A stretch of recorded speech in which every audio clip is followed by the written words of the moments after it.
either angled further up or turned off completely. The light has had. I guess that makes it a smart light. You can understand and react. But the applications before you for conservatory orders this evening are opposed. For the record, I am Paul Nyamodi. I am on record together with my learned friend Mr. Bumbo for the second respondent. And my Lord, I wish to commence my submission by saying that the task before you this evening is a rather simple task. And listening to my colleagues making their submission, one would be forgiven if they formed the impression that what was for hearing before you was the petition process. It is not. What is before you for hearing are two applications for conservatory orders. And my Lord, it is my submission that the criteria, which you will no doubt consider when you retire to consider your decision in this matter, is straightforward. There, with the petitions before you, disclose inherent merit. Would those petitions be rendered nugatory if the conservatory orders that are sought are not granted? And lastly, and most importantly, is it in the public interest to grant the conservatory orders that are sought? I wish to state that the purpose of a conservatory order, or the ultimate beneficiary of a conservatory order, is the court, and not the party that seeks the conservatory order. I say so because the purpose of a conservatory order, my Lord, is to preserve a situation so that the orders of the court upon conclusion of the hearing of the petition are efficacious. That is not achieved by returning anybody to office. That is merely achieved by maintaining a certain status quo for the benefit of the court. So anybody who seeks to persuade you that they can be returned to office by a conservatory order, then perhaps has misunderstood what indeed a conservatory order is. My Lord, just to pull the strands together from the submissions that have been made by my learned colleagues for the response, and the context in which I urge my Lord, my Lady, to view those submissions, is that they have spoken to the first ground. They have spoken to the first ground in Peter Munya. They have spoken, or they are responding to the question, is there inherent merit in the petitions that are before you? All the submissions about public participation, all the submissions about the Article 50 rights are all in an attempt to persuade you that there is no inherent merit in those petitions. And I don't wish to go back on those, but I wish to just put two issues before you in respect of the question of inherent merit. My Lord, my Lady, when you retire to consider your decision in this matter, I'm sure you will need no reminding that the issue of, or a merit review of the impeachment process is beyond the ability of this court. So reject any requests from the petitioner to conduct a merit review of the impeachment. What this court is able to do, and I believe that is the decision of the Supreme Court in Sonko, is to carry out a process review.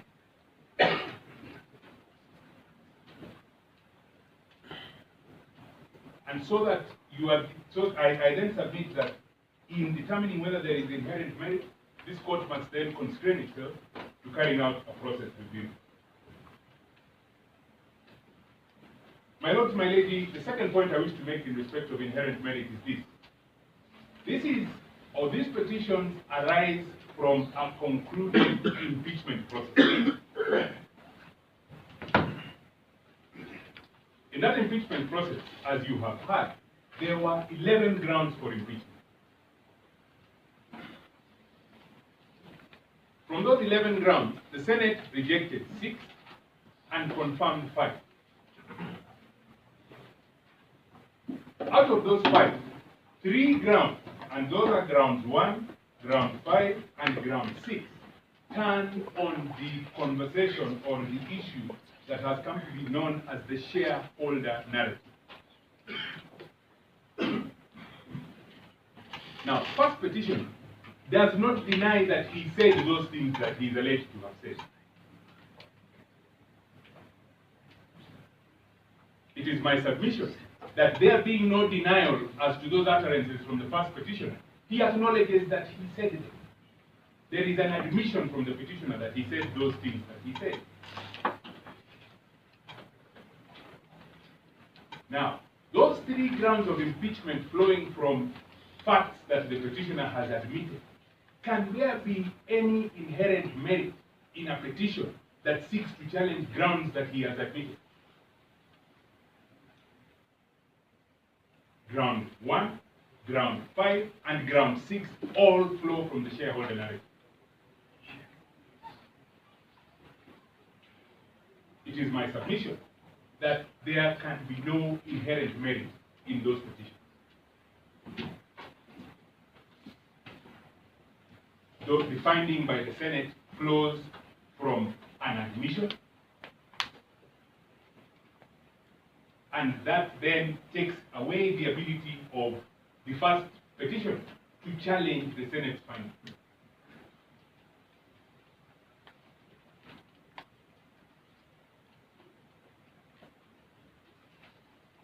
My lords, my lady, I wish to move on to the second ground, or the second issue that you would need to consider when you desire to consider your decision on this matter, and that is the issue of whether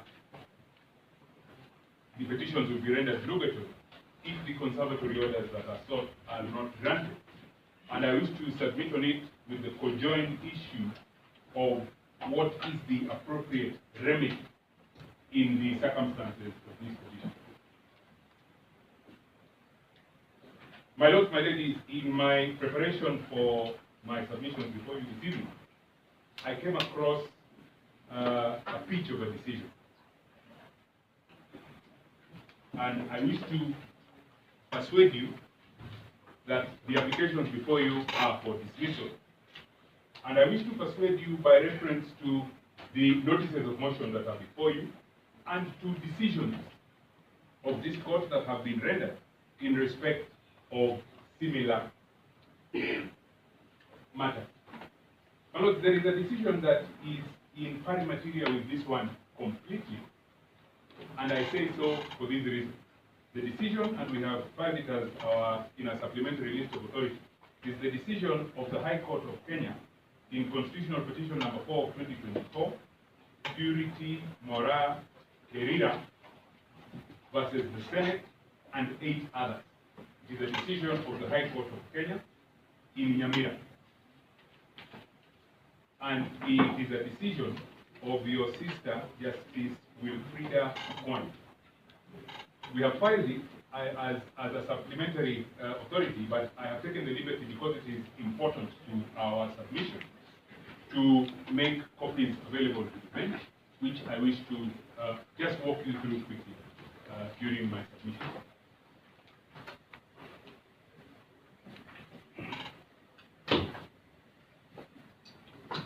My lord, I submit that that decision is in pari materia with this one for the following reason. It arises from an impeachment process of the Deputy Governor of Kisii County. As I will demonstrate in a moment, the impeachment was preceded by litigation. The impeachment of the first petitioner in this matter was preceded by no less than 29 petitions. My lord, in that matter, a conservatory order was issued in a petition brought by a surrogate litigant. And perhaps I might want to explain what I mean by a surrogate litigant. Our Constitution enables constitutional litigation by a person other than the direct beneficiary of the order sought. And for the purposes of my submission, I seek your Lordship's permission to refer to that sort of litigation as surrogate litigation. In this matter, a conservatory order is issued in a petition filed by a surrogate litigant. Subsequent to the impeachment of the Deputy Governor of Kisii by the County Assembly of Kisii, the matters are then, or the various matters are then directed through the office of the Principal Judge to Lady Justice Wilfrida Okwany, sitting in Nyamira. And Lady Justice Okwany is then faced with an application such as the one before this court this evening, where a party who has obtained ex parte conservatory orders wishes to persuade the court to confirm those orders. My Lord, I wish to start my reference to this decision in paragraph 63 of that decision. Paragraph 63 is to be found on page 17, and in her usual succinct style, Lady Justice Okwany holds as follows. My attention is drawn to the use of the term "and" in the above cited decision, which connotes that the parameters set for the granting of conservatory orders are to be considered conjunctively and not disjunctively.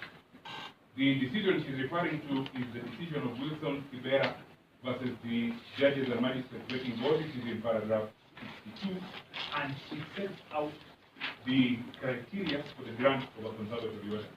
She goes on to conclude in paragraph 63. This means that the failure to satisfy one parameter leads to the collapse of the entire application for the failure to meet the threshold set for granting of conservatory orders. And is used between the threshold issue, between the issue of inherent merit and novatory.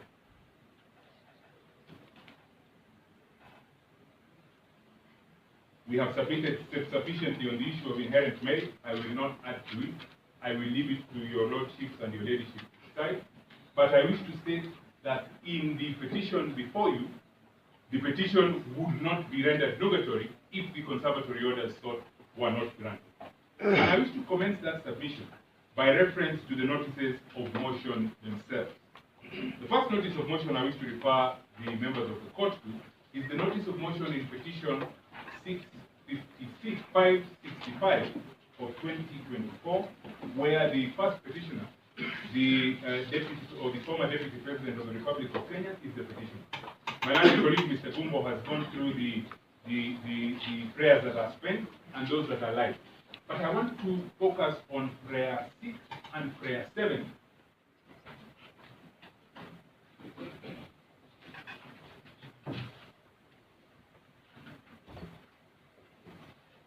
Prayer 6 and prayer 7 of the notice of motion.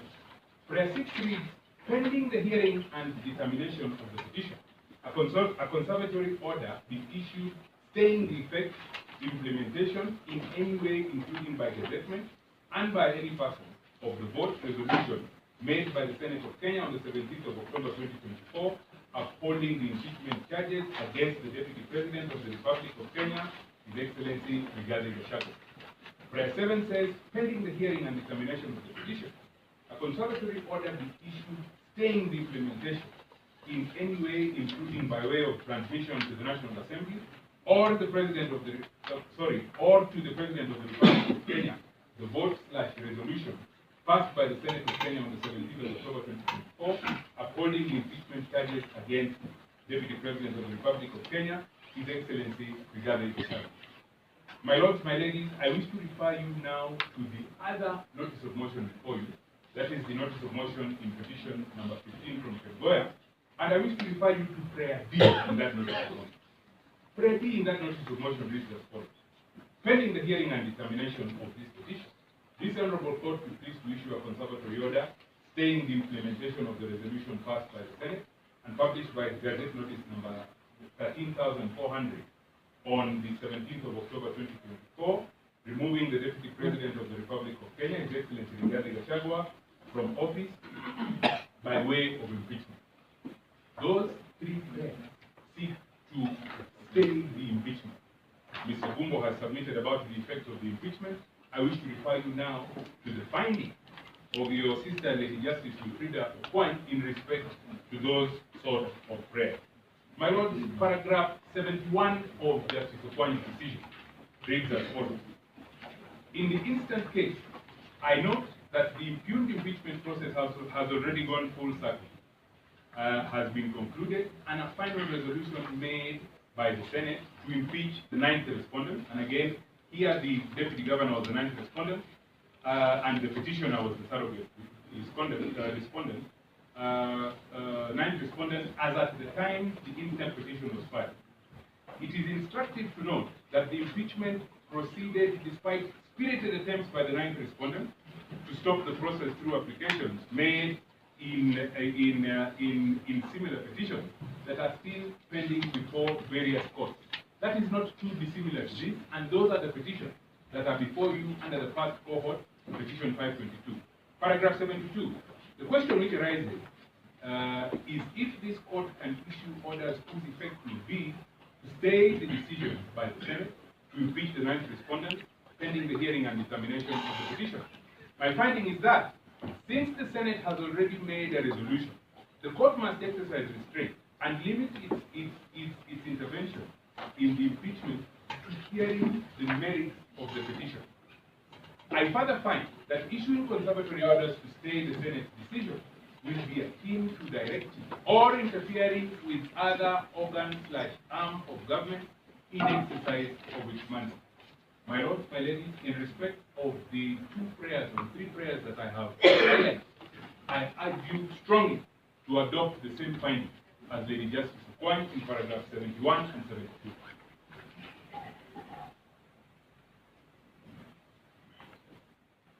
My lords, my ladies, Lady Justice Okwany then goes on substantively to deal with the consideration on the second ground of nugatory.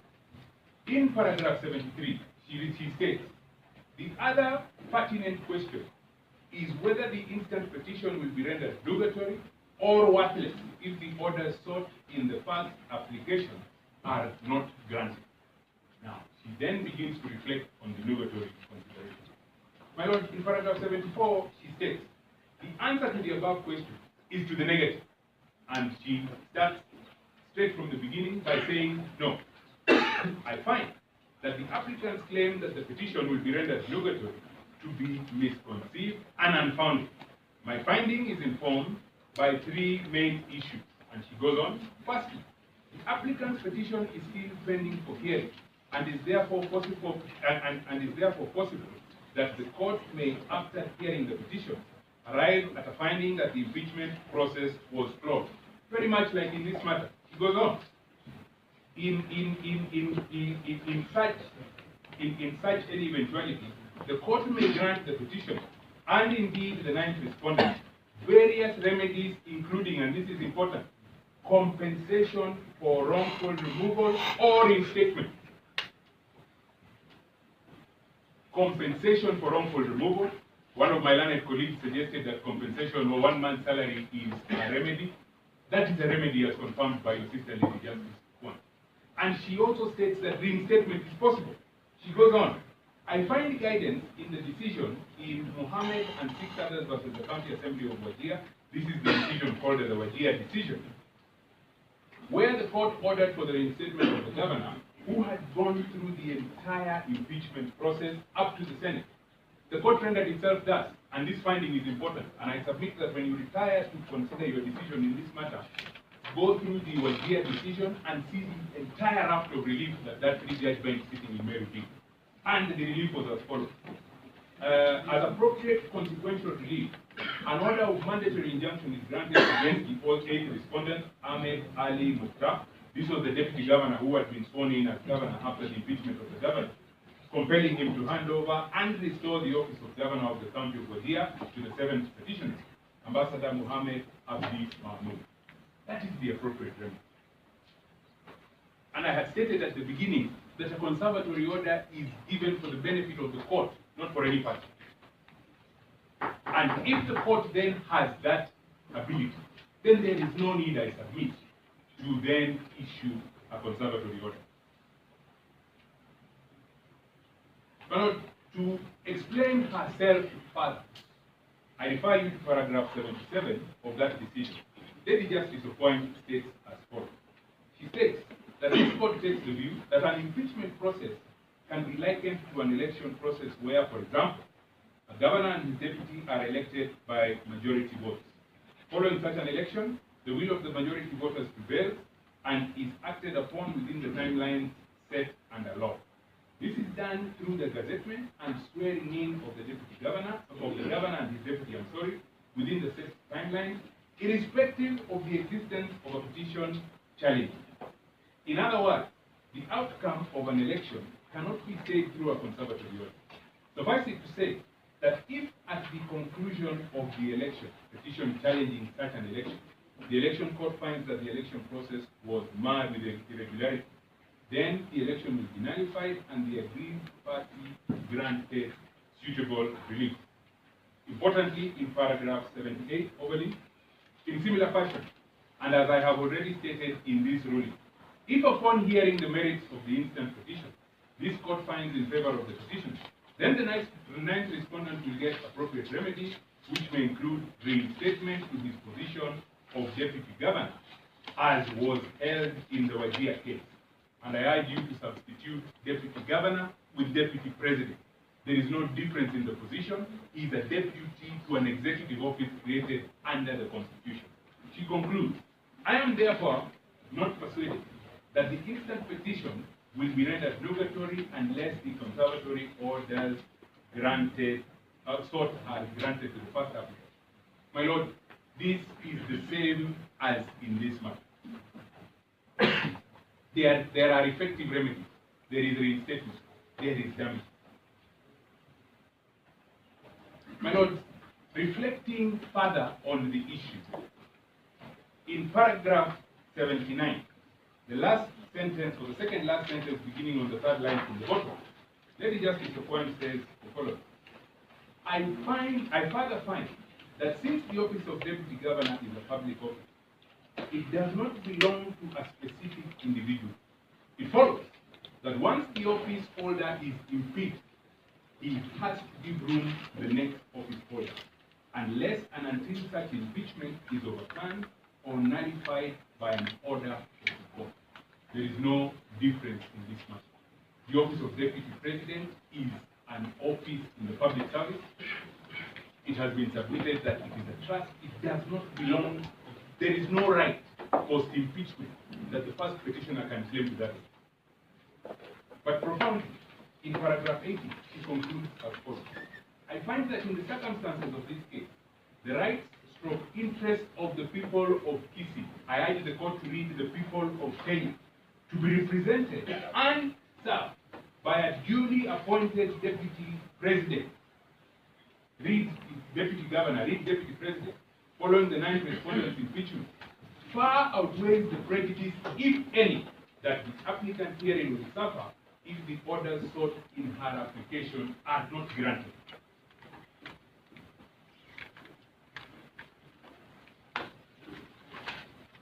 My lords, my ladies, at this juncture, I wish to refer you to prayers 8 and 9 in the notice of motion in petition E565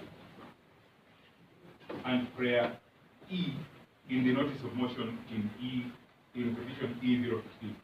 Prayer 9 says, pending the hearing and determination of the petition, a conservatory order staying the President of the Republic of Kenya, His Excellency William S. Ruto, from nomination of a person to fill the vacancy in the office of Deputy President.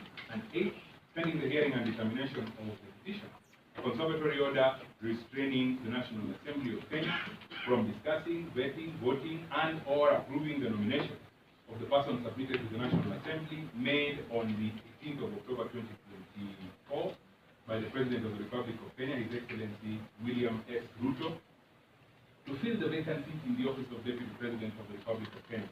Prayer E in the notice of motion from Kerugoya is in light of the findings of your sister, Lady Justice Okwani, in paragraph 79 and 80 of her decision, I submit that those prayers are untenable. To express myself slightly differently from Lady Justice Okwani, what she acknowledges in paragraph 78 and 79 of that decision is the public interest. The third limb of the consideration that you would need to consider when you retire to consider this decision. It is not in the public interest for somebody who has been impeached to come to court for the court to maintain a vacancy in that public office pending the hearing and determination of a petition challenging their impeachment. That is quite apart, my lords, my ladies, from the fact that this court can fashion appropriate remedies. It is not in the public interest.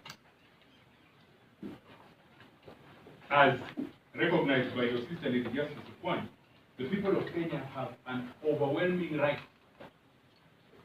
to have that office of Deputy President occupied during the pendency of the first petitioner's challenge of his impeachment before you. And that right is acknowledged as being infinitely larger than any prejudice that may be occasioned to the first petitioner if that office is filled. My lords, my ladies, there was a submission that it would be impossible to remove a deputy president if he is sworn in because of an immunity that is enjoyed under the Constitution. I believe that the immunity, and I believe that for 143 of the Constitution, is to the president only.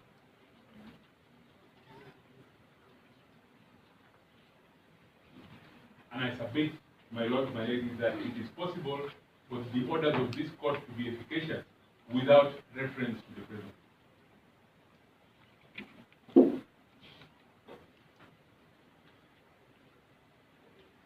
Mr. Mulomi's client is and remains amenable to the orders of this court, and that remains so even if he ascends to the high office of Deputy President of the Republic.